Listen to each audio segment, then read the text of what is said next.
Well, hello everybody. It's Dave here, Dave the Rave, roving the rock. The rock being the Isle of Arran, of course, and me roving it because I go all over it, and I really I'm passionate about the place. Even though I've been here 38 years, I'm still at least as passionate as I was when I first came here, and in fact, I think even more so because after 38 years, if I can still say it's my favourite place anywhere, it's a real testament to the place that I live in, and also the good choice I made when I had no idea what I was doing whatsoever at a much younger age. Anyway, here I am. I'm at the south end of Whiting Bay, at an area known as the Black Rocks, because there are a lot of black rocks here.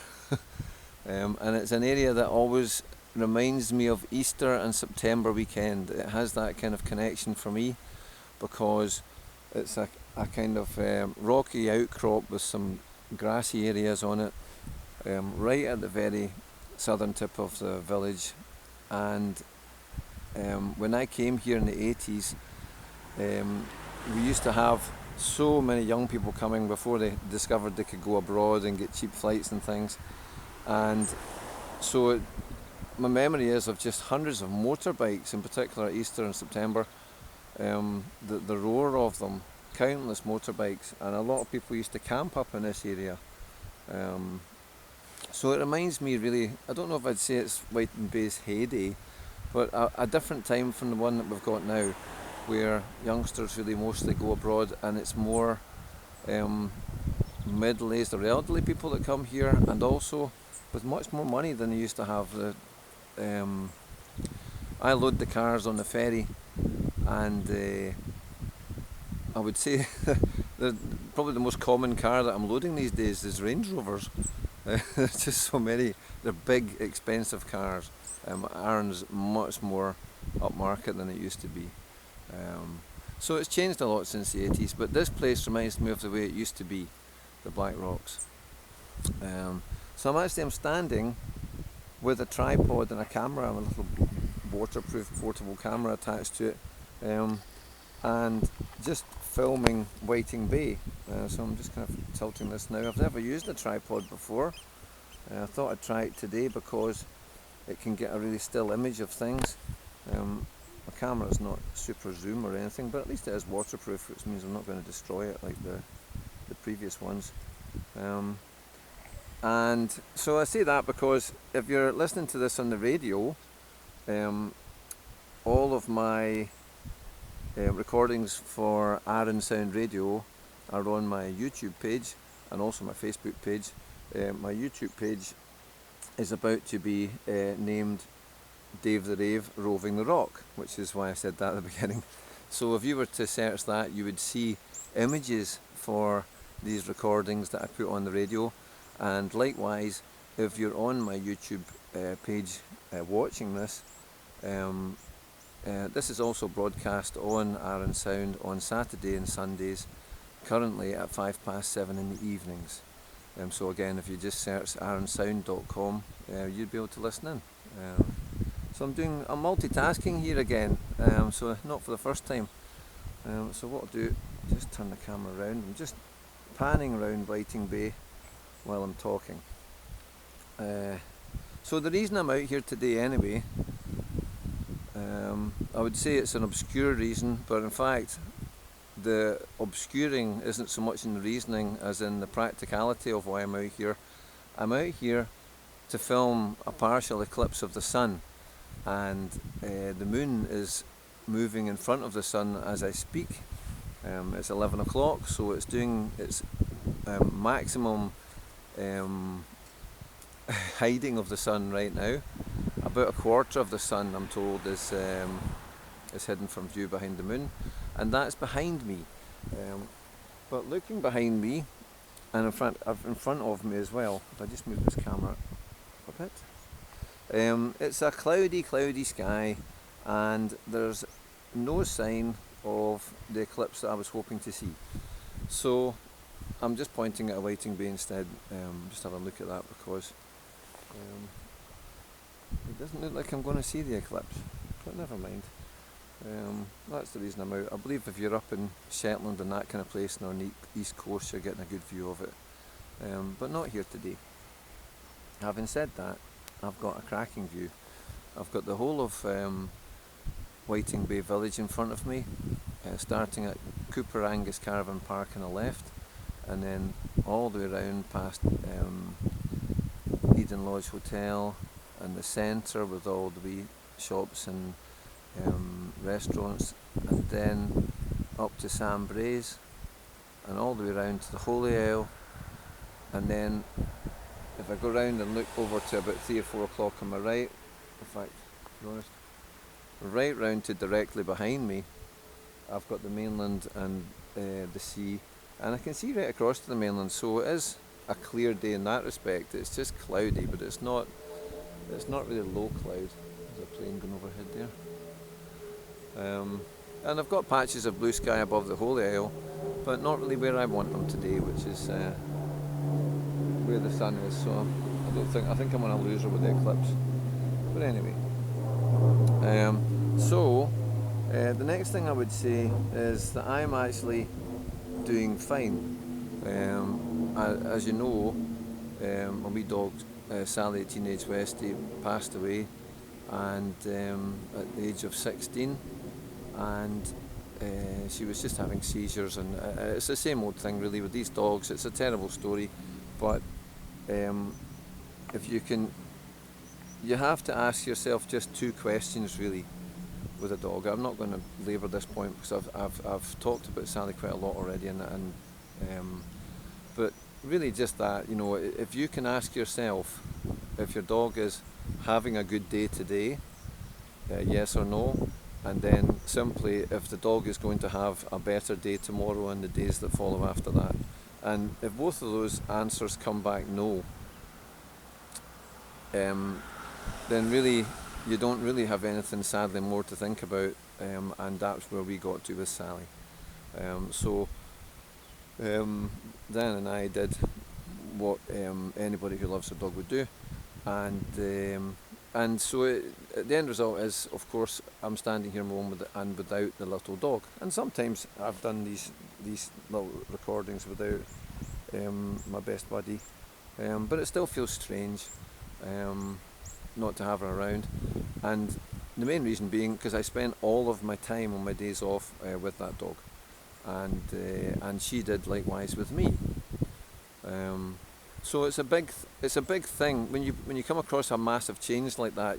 You really have to get your head around it and be logical about the process, and try to protect yourself, make logical decisions, and I'm good at that. So in the height of an emotional situation, you want to be making unemotional decisions about how to protect yourself, how to best achieve something good out of a situation that's bad. And so for me, it's never going to be anything but a bad situation, but I've got to look at the good first of all, and the good is I've got, for the first time as an adult since I was 30 years younger, no responsibility. I don't have to look after children, or I don't even have my business to run anymore because an agent's running that. So I've really just got my job, and if I'm on my day off, I can mess about like this, which is great. And messing about is something I am actually very good at. So a lifetime experience, but I've just not had enough time to practice it. So I'm going to be messing about a lot more, and not having any responsibility for anything apart from myself, which is easy, you know. So that's the thing. So I'm thinking, well, what can I do? You know, how can I fill in my time? I just love being outside. I love Arran, and this is why this is the right place for me.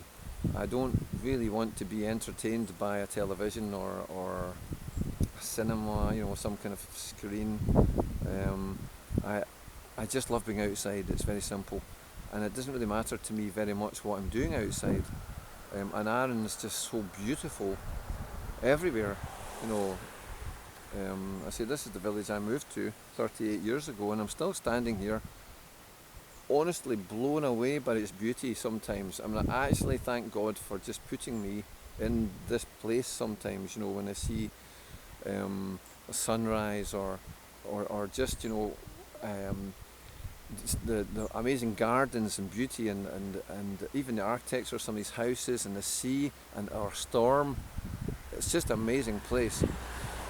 I just don't think it could be any better. And then the things that surround it in my little village, you know, Giant's Graves and Glenasdale Falls and King's Cross and the forestry tracks, and that's just right on their doorstep.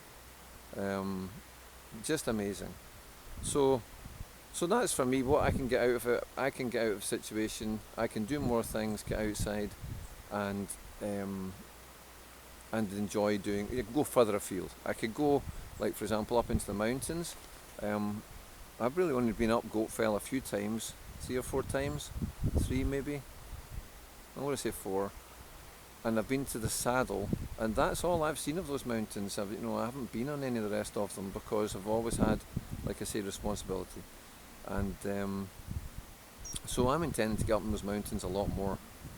I'm just going to move this wee camera around. So yeah, just take advantage of the situation I'm in. I did think about getting an Arran leisure membership, which is great. The Arran's got wonderful facilities, 2 swimming pools, a good gym, sauna and steam, games hall. I worked there for nearly 5 years.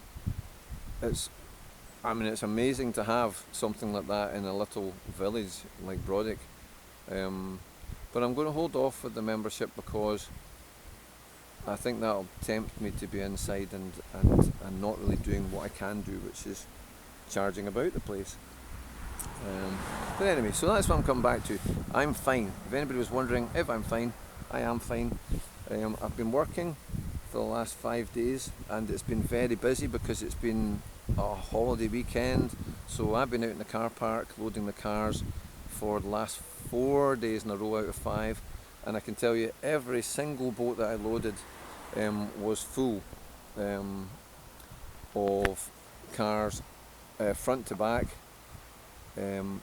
every single day apart from the 7:20 in the evening, and we would just get it cleared by the last boat unless there's a disruption or something. We cancelled the 7:20 last night, so that didn't work so well.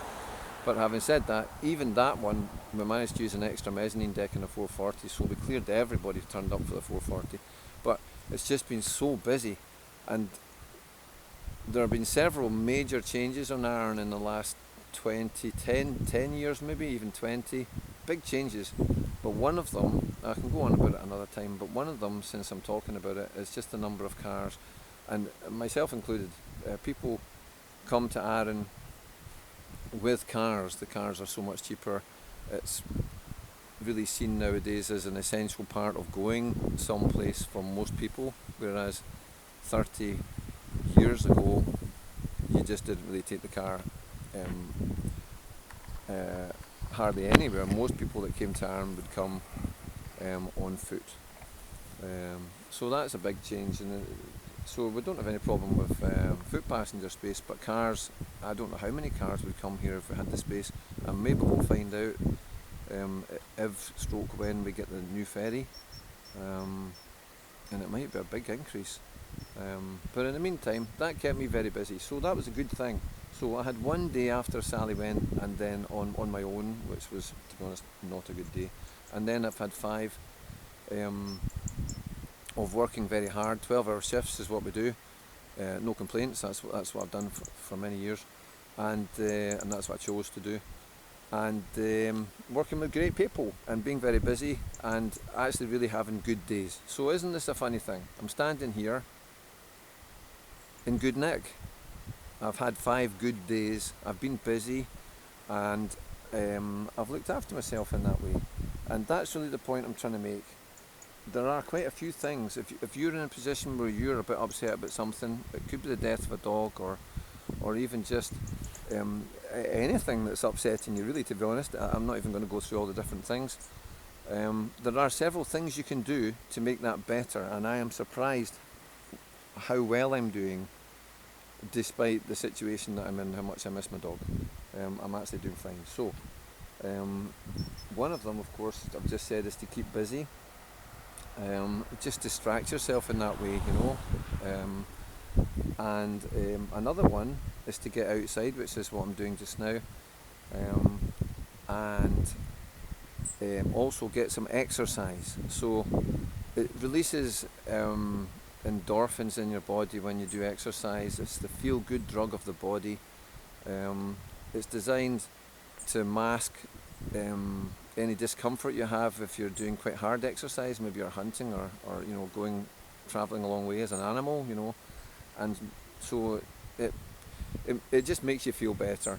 And I always feel better after I've been out exercising. It's a funny thing. I can feel, you know, really not like I don't fancy doing it, and then I realise after I've been doing a bit of exercise, I just feel great, absolutely amazing. So it's just such a good thing to do, to go out and do that. I recommend that to anybody. I make sure I get at least half an hour of exercise every day, and it doesn't matter to me if it's running or cycling or walking. You know, it could be any type of exercise, or swimming. And coming to walking, I mean, remember, if you're walking or running a mile, it's exactly the same number of calories you're burning off. It's the same effort it takes to do that distance. So you've done just as much good for yourself. You don't need to be pushing hard to get the benefits of exercise, you know. In fact, what they say is moderate exercise level is the very best for you, rather than full-on, you know, attack exercise, which is the kind of thing that I was doing for many years, trying to see how fast I could run. So yeah, so this is my rule of life. I've got several. I've maybe mentioned it, I'm not sure, but this is my golden rule. You should be making half an hour, or I should be, every single day, a half an hour for myself. I don't think that's too much to ask from a 24-hour period. I'll give away 23 and a half hours to anybody and everything, and do what needs done, chores, you know, good deeds, whatever it is that has to be done. But I want half an hour for myself, and if I can't get half an hour for myself, really something has to change, because I don't think that's too much to ask out of a whole day. And for me, I just do exercise in that half hour. Sometimes it's 3/4 of an hour, rarely more than an hour. I'm a fit person, and you don't need to be doing that much exercise to be fit. I'll give an example. It's not a boast, it's just a fact. I am 57, I'm just over 6 foot tall, and my trouser size is 30, and I eat really what I like, and that's just because of that amount of exercise that I do every day. It's not enormous, you know. Half an hour on my lunch break every day. Last 5 days in a row, I'd gone up and done half an hour of exercise on my lunch, and that's all I've done. And on my days off, I usually go for a wee cycle, because it's still quite nice cycling weather. I like that. Go around Kildonan or something. And if you are walking, you can work in a bit of harder effort anyway by doing kind of interval training when you're walking. You know, you can speed it up and slow it down again. So you could do, you know, a couple of minutes easy, a minute hard, fast kind of marching pace, and a couple of minutes easy. And you can get out of breath doing that, to be honest. But anyway, so that's that one. And the last one I would say that helps, which I really believe again, is nutrition. A healthy body feeds a healthy mind. Your mind is dependent on your body for everything, for its nutrition, its blood supply, you know, and so that's the engine for the brain. So you've really got to make sure the engine gets the oil and gets the servicing, and that means putting the fruit and veg in. There's no fruit and veg that's bad for you. You've never read that any fruit and veg is bad for you, because it just isn't. It's meat and dairy that everybody talks about. Fruit and veg is all good for you. It's packed with antioxidants, and so the more of that kind of stuff you can get in your body, the more the better your brain's going to work. And the example I can think of that, I remember reading a newspaper article, and this woman, she had Alzheimer's, and she got to the point, she was on medicine from the hospital and things, she couldn't even remember who her husband was anymore, and she'd click in and out, and they decided to clean up her diet. This is all they had left. Really follow it to the letter. Perfect diet. All the nuts and seeds and things, and get rid of everything else. Perfect. They did it for 3 months. At the end of the 3 months, from being unable to function or even remember names or just anything, she was completely cured and was functioning again as an entirely normal adult again. And the only thing they'd done was cleaned up her diet, which was poor before. But then most people's is quite poor these days. We're too busy, pre-processed food and things. But she went to the perfect diet, and it completely eliminated it. And since then, I've read about with the tests on mice and things, poopy things, and it's the same thing for them. 2 to 3 months later, they're fully functioning again. So this isn't a one-off. You can really look after your brain just by cleaning up your diet. So this is the 3 things I'm saying. This is what I try to do, what I'm trying to do to look after myself with Sally not being here. And I'm standing, like I say, in good condition, and I've been doing these 3 things, you see. I've kept very busy, I've done exercise every day, I'm out and about.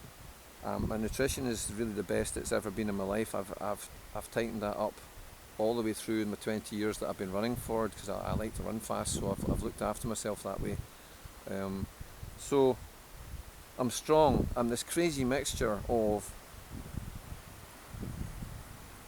incredibly devastated because Sally going was the biggest event of my life. It's as simple as that. Not an exaggeration. I'm not looking for sympathy. I never want sympathy anyway. It's not. I consider myself to be kind of a strong individual. I take pride in that. I mean, you might say a traditional male tries to stand on his own 2 feet, doesn't really want to call out for help and things, and that can make you vulnerable, and I understand that. But I am strong, and also devastated. So it's almost now what do you call it? When you've got a dual personality. Well, anyway, that's what I'm like.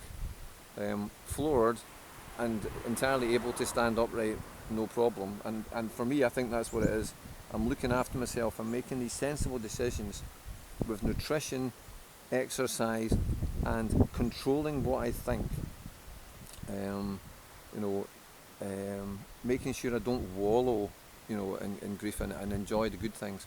I don't want to ignore that Sally's not here, but I already miss her enough. I know that, so it's not really going to do me any good just thinking about that the whole time.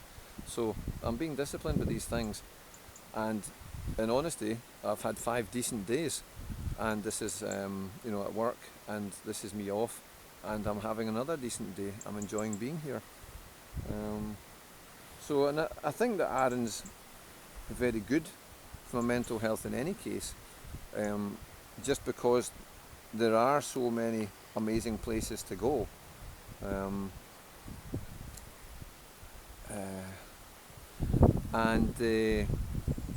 Clean air. I've thought to myself before, what would I do if I was in Glasgow? Would I run and walk and cycle? Would I do that when there's all that traffic there? I'm not sure about cycling. Or maybe there'd be canals or something, but then that would just be the one route the whole time. I don't know. You'd probably end up going to a gym, and gyms can be very boring. It can be quite tough mentally going to a gym. It's a nice place to go if you're really motivated and disciplined. That's good. If you've got targets, you'll probably get your head around it. But for me, being outside just does it. As soon as I put my shoes on, go out, I know I've achieved my goal of getting exercise because I'm going to be out for a while. I'm going to enjoy myself, and I'm going to make sure I'm out for a while, and because I just love being out here. And I'm not sure if I'd be like that in Glasgow. So I'm not sure that I'd be so fit and well in a city. The only thing I'd say, in Glasgow, which is where I came from, they've got some cracking parks. So now, is it Balshaggery Park? I was in the West End. Is it Balshaggery Park? And then they had Kelvin Grove Park. I mean, just a massive beautiful park and you've got all these trails and things, I think that would be wonderful to run about in and walk your dog and just go marching about, like I said. So maybe that would be okay. But I feel we've got more choice here. So yeah, so I think I'm lucky in that respect, and I'm going to make the most of it. I'm just going to carry on running and cycling. I don't set any targets or anything. It's really just to get the exercise. The bus going past there. Like I say, I'm right at the side of the road here, so you're hearing a little bit of traffic. So I think I'm lucky. I think that's part of the reason that I'm in good condition for my age, because I got a bus pass in 2 years, and I think Arran's looked after me. I'm not sure it's looked after me in some other ways, because it's a tough place to be if you don't have much money. You've got to be resilient that way to live here. You've got to want to live in a beautiful place, and everybody wants to live in a beautiful place. It's hard to do. And I don't know how many people that I've spoken to that have said, oh, you're so lucky to live in Arran. When my numbers come in, I'll come. And it's a shame to be waiting until your numbers, because life's quite short and you've got to try and make the move, if you get the chance at all. But it's not easy. I saw a rental on Facebook the other day, and it's the first one I've seen this year. It was really a surprise to see it. I wonder how many applications they got, but they're really unheard of. So you've got to be keen. I was keen. I'm just about to run out of time here. I've got 2 minutes left. So what I'm going to do, I'm just going to have a look and see what's happening with that sun. That's like been rabbiting so much. You're going to get some wind noise here. Have a look and see.